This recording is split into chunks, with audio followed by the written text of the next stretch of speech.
Hello everyone. I get a lot of messages from you guys saying कि ma'am paper तो बहुत अच्छा गया लेकिन मार्क्स नहीं आए। पेपर देते समय तो ऐसा लग रहा था कि एक भी मार्क नहीं कटेगा, 40 on 40 आएंगे, लेकिन जब मार्कशीट हाथ में आई तो कहानी कुछ और ही थी।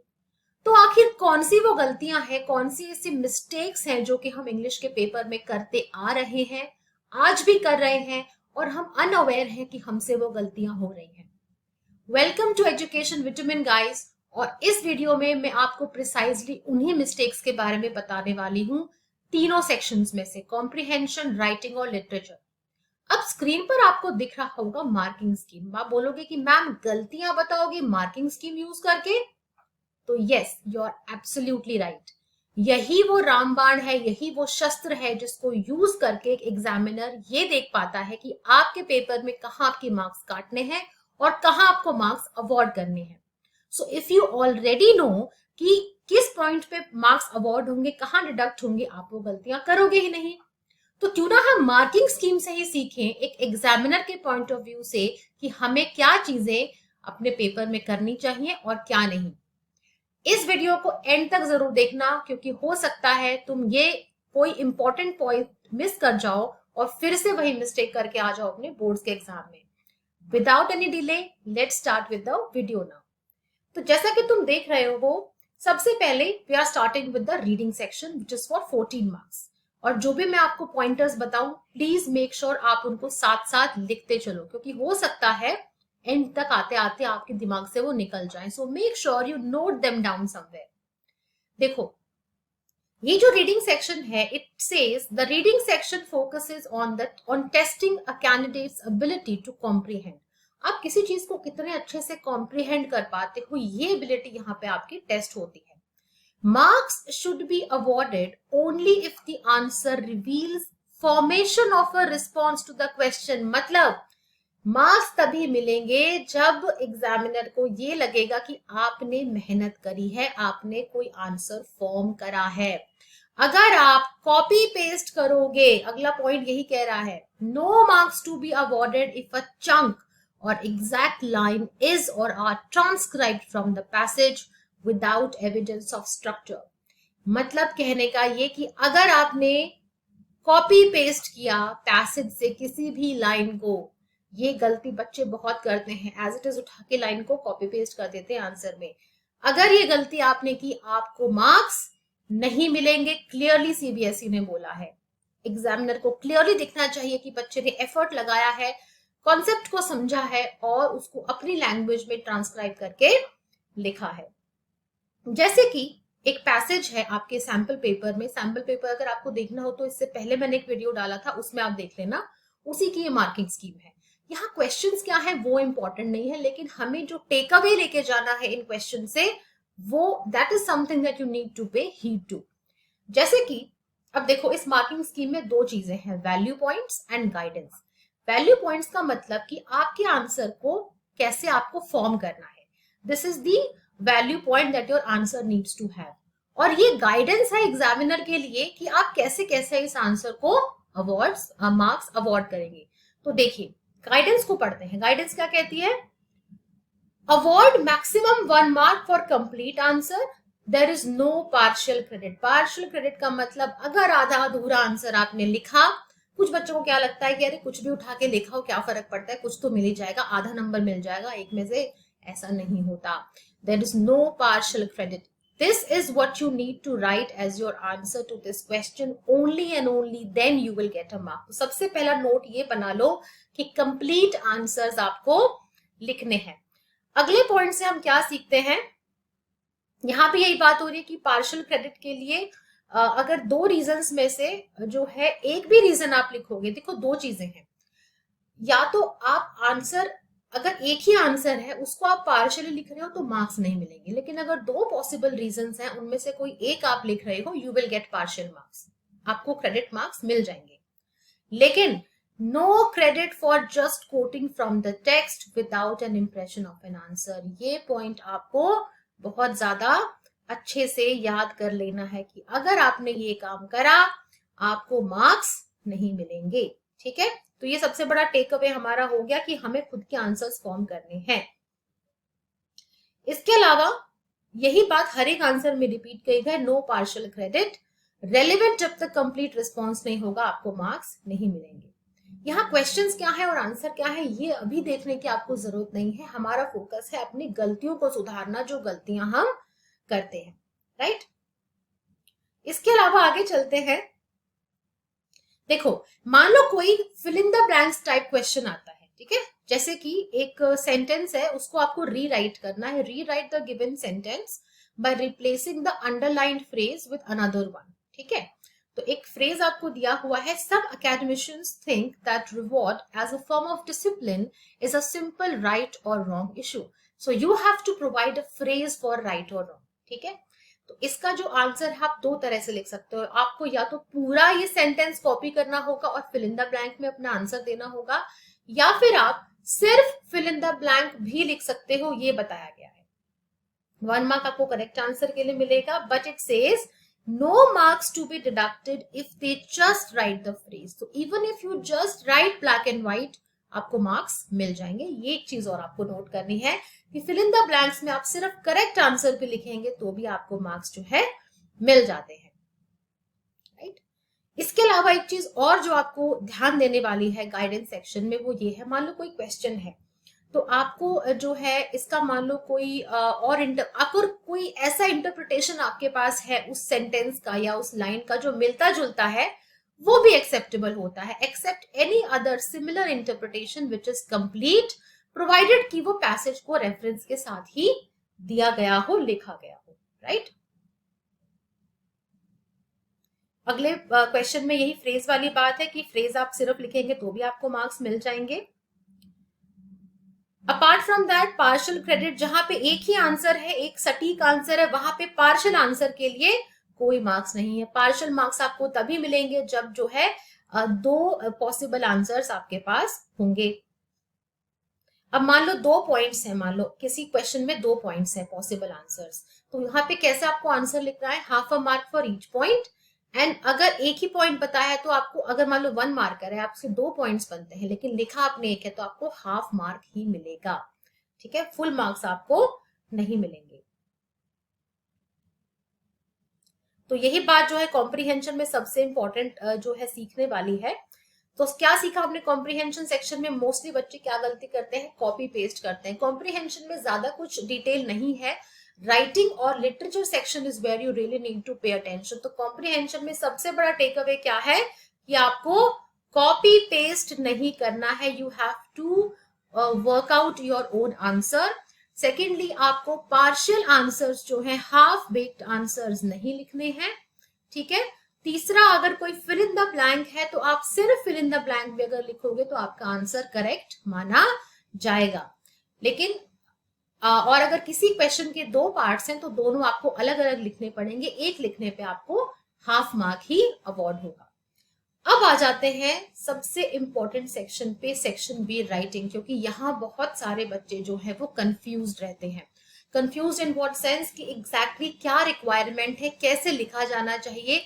जैसे कि टर्म 2 में आपके पास रिप्लाई टू इन्विटेशन है, ठीक है, फॉर्मल एंड इनफॉर्मल जो इन्विटेशन है उनकी रिप्लाई आपको लिखनी होती है।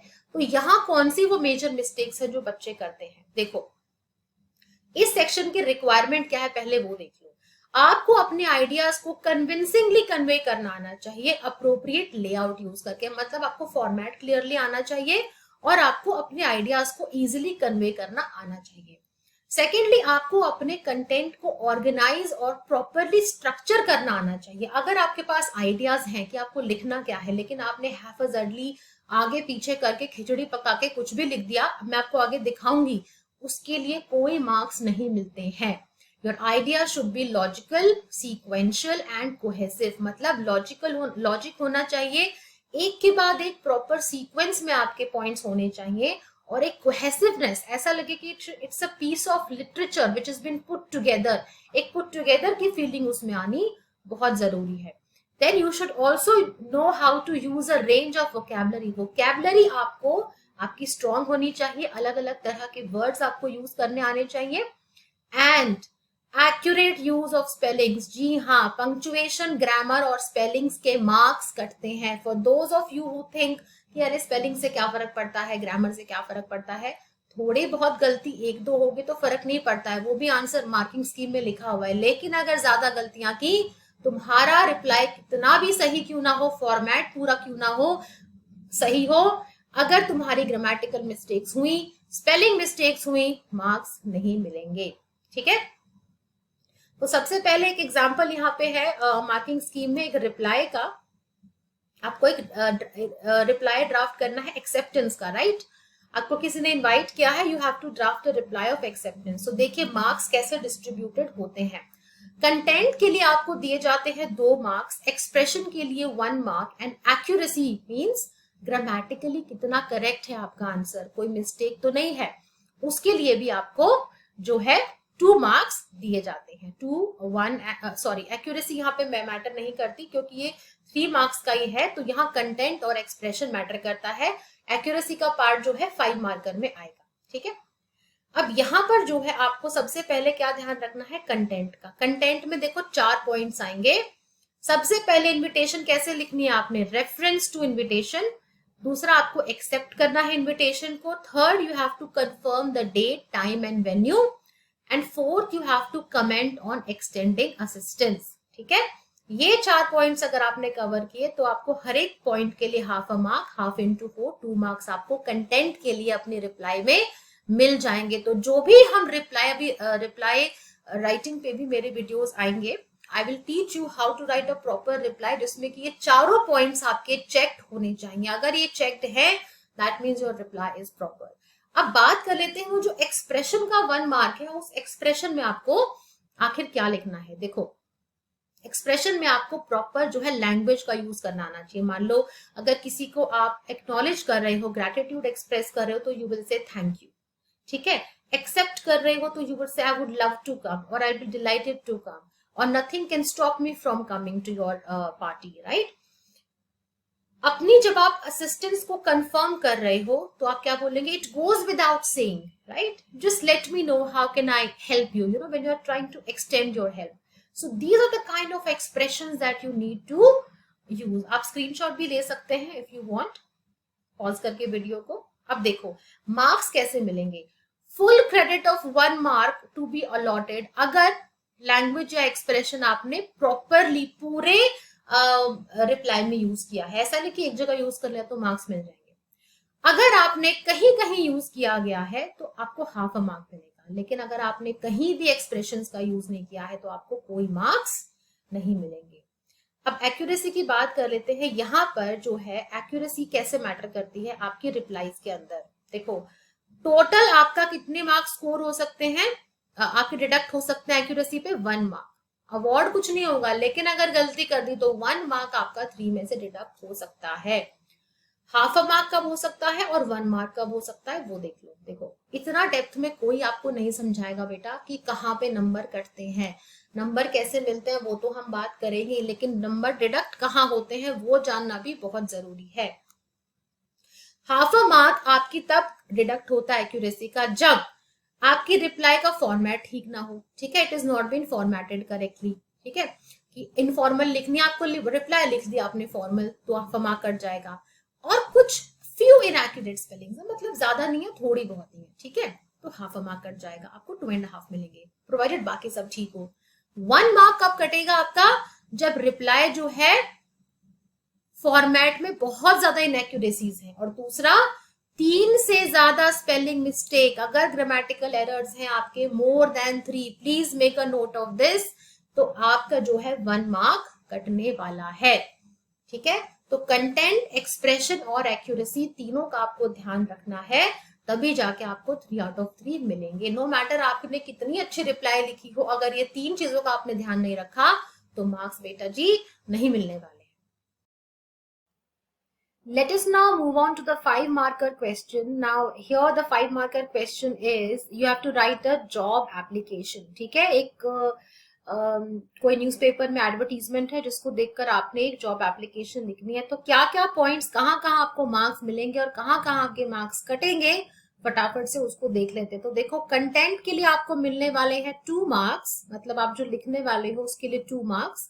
एक्सप्रेशन के लिए आपको मिलेंगे 2 और एक्यूरेसी के लिए मिलेगा आपको 1 मार्क। देखो यहाँ एक्यूरेसी के लिए अलग से मार्क्स दिए गए हैं।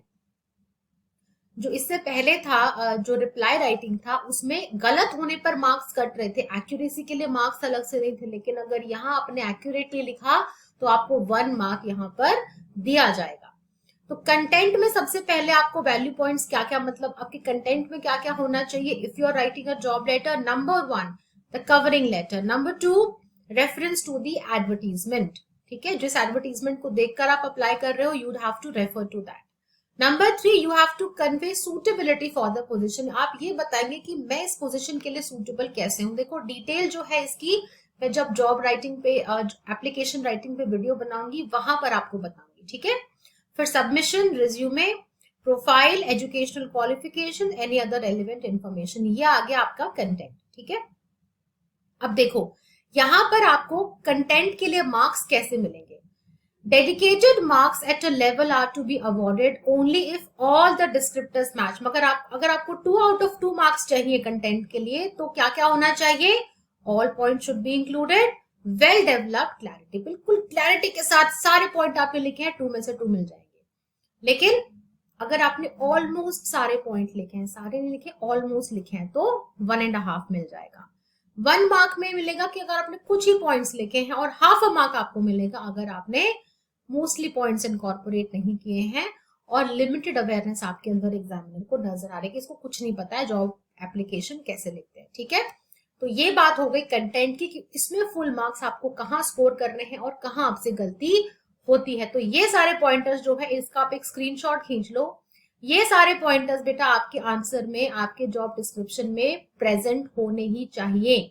मैं आपको फिर से एक बार कराऊंगी, जब मैं जॉब एप्लीकेशन लिखवाऊंगी ना, आपको प्रैक्टिस कराऊंगी, तो again I will cover all these points. ठीक है, अब बात कर लेते हैं एक्सप्रेशन की कि भाई जॉब डिस्क्रिप्शन में क्या एक्सप्रेशन का क्या रोल है। देखो 2 मार्क्स आपको एक्सप्रेशन के जब मिलेंगे जब आपका स्टाइल ऑफ राइटिंग होगा हाईली इफेक्टिव, मतलब कि आपके एड्रेसेस, सैल्यूटेशन, सब्सक्रिप्शन, एंडिंग सब कुछ होगा प्रॉपर, बहुत ही केयरफुली स्ट्रक्चर्ड आपका कंटेंट होगा, प्रॉपर पैराग्राफिंग होगी और कोहेसिव लुक एक आपके जॉब डिस्क्रिप्शन में आएगी, तो आपको 2 मार्क्स मिलेंगे।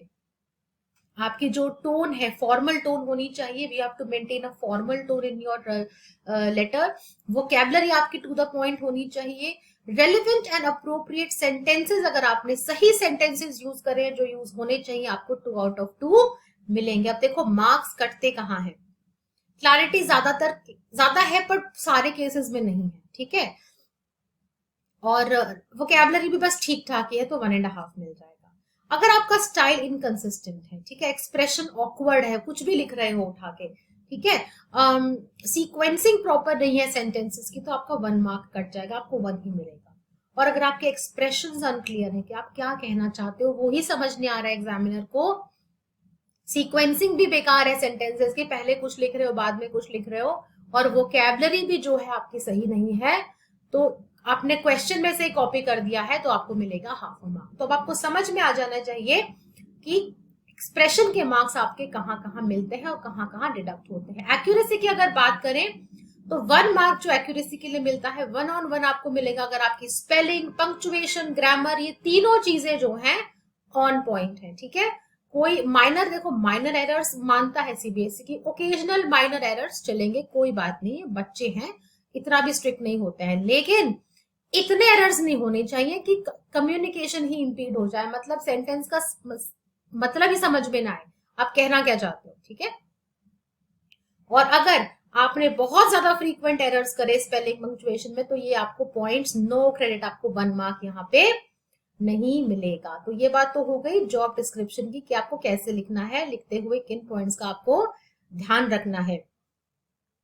इसके अलावा जो है अगला पॉइंट जो है, आपको एक रिपोर्ट लिखनी है। यहाँ पर रिपोर्ट राइटिंग में देख लेते हैं वैल्यू पॉइंट्स क्या क्या होते हैं। सबसे पहले वैल्यू पॉइंट्स होंगे कि क्या, what exactly is the report about, आपको लिखना किस चीज के बारे में है, बहुत क्लियर होना चाहिए। Next, who were taught and what was taught, मतलब इस रिपोर्ट में जो है each one teach one campaign के बारे में बात की गई। तो आप जो है बताएंगे कि किसको पढ़ाया और किसने पढ़ाया, when and where, details of the work, training received by the volunteers of the NGO, the infrastructure कि कहाँ कहाँ जो है ये हुआ, और भी कोई वैलिड इंफॉर्मेशन जो आपको लगती है कि इस रिपोर्ट में ऐड करके आप उसको और रेलिवेंट बना सकते हो। देखो हो सकता है कुछ चीजें रिपोर्ट में जो ये आपको दिया हुआ है क्वेश्चन यहाँ मेंशन ना हो, ठीक है, जैसे इंफ्रास्ट्रक्चर यहाँ मेंशन है लेकिन प्रॉपरली नहीं है, तो कुछ कुछ चीजें आपको खुद से भी एक्सपैंड करके लिखनी होगी। अब यहाँ देख लेते हैं कि कंटेंट के लिए आपको कितने मार्क्स मिलते हैं, 2 मार्क्स अगेन कंटेंट के लिए मिलेंगे, सारे पॉइंट्स अगर होंगे, और ऐसे ऐसे जो है मार्क्स आपके रिड्यूस होते जाएंगे अगर ये गलतियां आपकी रिपोर्ट में होंगी। तो सेम ही है लेटर राइटिंग की जो जॉब डिस्क्रिप्शन है वैसे ही एक्सप्रेशन के मार्क्स। अगर बात करें तो वही सेम पॉइंटर्स हैं जो मैंने आपको भी बताए हैं एक्सप्रेशन के लिए, एक्यूरेसी के लिए, पंक्चुएशन, स्पेलिंग और ग्रामर बिल्कुल आपकी ठीक होनी चाहिए। सो यहाँ पे हम एंड करते हैं अपना राइटिंग सेक्शन। तो जैसा कि मैंने आपको बताया बेटा, डिपेंडिंग ऑन की 3 मार्कर है या 5 मार्कर है, दोनों की रिक्वायरमेंट्स अपनी अपनी अलग अलग है। 3 मार्कर में आपको जो है कंटेंट के लिए 2 और एक्सप्रेशन के लिए 1 मार्क मिलता है, जबकि 5 मार्कर में कंटेंट एक्सप्रेशन के लिए 2 मार्क्स और एक्यूरेसी के लिए 1 मार्क आपको मिलता है। तो इन दोनों चीजों का आपको बहुत अच्छे से ध्यान रखना है, ठीक है।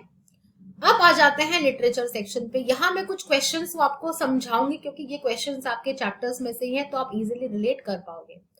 पहले जो 6 क्वेश्चंस हैं उनमें से कोई भी आपको 5 क्वेश्चंस करने हैं, ठीक है, जिसके आंसर्स आपको 40 वर्ड्स में लिखने हैं, और ये question they carry 2 marks each, that means 2 into 5 10 marks की वेटेज है इनकी।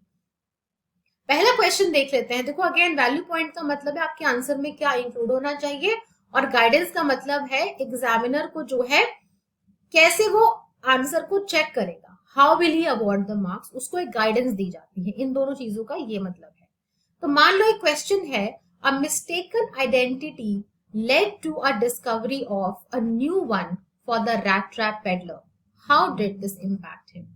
ठीक है, कि एक मिस्टेकन आइडेंटिटी की वजह से जो है रैट ट्रैप पेडलर को एक नई आइडेंटिटी, एक नई पहचान मिल गई, इसका उस पर क्या इम्पैक्ट हुआ। तो वैल्यू पॉइंट्स जो जो आपको अपने आंसर में इंक्लूड करने हैं, 2 मार्कर है तो यहाँ पे 4 वैल्यू पॉइंट्स बेटा आप जो है लिख सकते हैं। It gave him the power to clear his conscience, जो गलतियां उससे हुई थी उसको क्लियर अप करने का उसको मौका मिला। It brought out his latent goodness, जो गुडनेस उसमें छुपी हुई थी कहीं ना कहीं वो बाहर आई। It lent him conviction to become a better human,